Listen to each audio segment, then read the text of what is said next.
जिस रात चोरी हुई उस रात इस घर की सारी खिड़कियां बंद थी। सभी खिड़कियां बंद थी सिवाय इसके, ये खिड़की खुली थी। खिड़की खुली और चैन गायब। हाँ पाटिल, सेम पैटर्न। यहाँ भी चोर खिड़की से आया होगा और टेबल पे रखी हुई चैन को उड़ा ले गया। दोस्तों, पहले भिड़े के घर पर चोरी हो जाती है तो अब जेठालाल के घर पर चांदी की चैन चोरी हो जाती है। तो सभी यह देखकर हैरान हो जाते हैं कि एक साथ सोसाइटी में दो दो चोरियां कैसे होगी और किसी को भी पता नहीं है। सभी का शक जो है पप्पालाल की नकली दुल्हन पर जा रहा है। तो सभी लोग इकट्ठा होते हैं। तो फिर जो भिड़े हैं वह चालू पांडे जी को कॉल करता है, कहता है कि आप सोसाइटी में आओ और हमारी सोसाइटी में चोरी हो गई है। तो फिर सारे चालू पांडे जी आते हैं जी, कहते हैं मैं आ रहा हूँ। कि सभी लोग वह सोसाइटी में इकट्ठा होकर डिस्कस कर रहे थे आपस में कि क्या कैसे चोरी हुई होगी और किसने चोरी की होगी, किसी को पता नहीं था।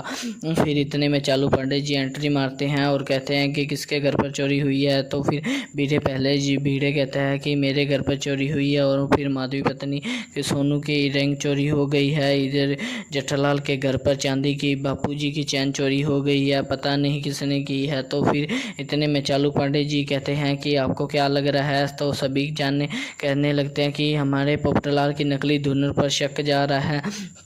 फिर जो चालू पांडे हैं वह कहते हैं कि चलो चलते हैं पोपटलाल के नकली घर की तरफ और फिर नकली दुल्हन ने तो नहीं चुराई होगी। तो फिर सब लोग चलते हैं पोपटलाल के घर पर और चोर फिर चेक करते हैं सब पोपटलाल के घर पर। इतने में वो कुछ नहीं मिलता। तो फिर जेठालाल के घर पर जाते हैं। तो फिर सब लोग चेक करते हैं जेठालाल का घर। फिर देखते हैं कि एक खिड़की खुली हुई होती है। फिर सब जेठालाल कहते हैं कि खिड़की खुली है। फिर चालू पांडे जी कहते हैं कि यह खिड़की से चोर आया होगा। तो जेठालाल कह रहे हैं इस खिड़की से चोर नहीं आया होगा। फिर तो दोस्तों, आपको क्या लगता है कि जेठालाल के घर पर चोर कहां से आया होगा और सोने की चैन क्या चुराई नहीं होगी या डरावनी दुल्हन ने चुराई है। तो दोस्तों, आपको कमेंट बॉक्स में जरूर बताना। Thanks for watching.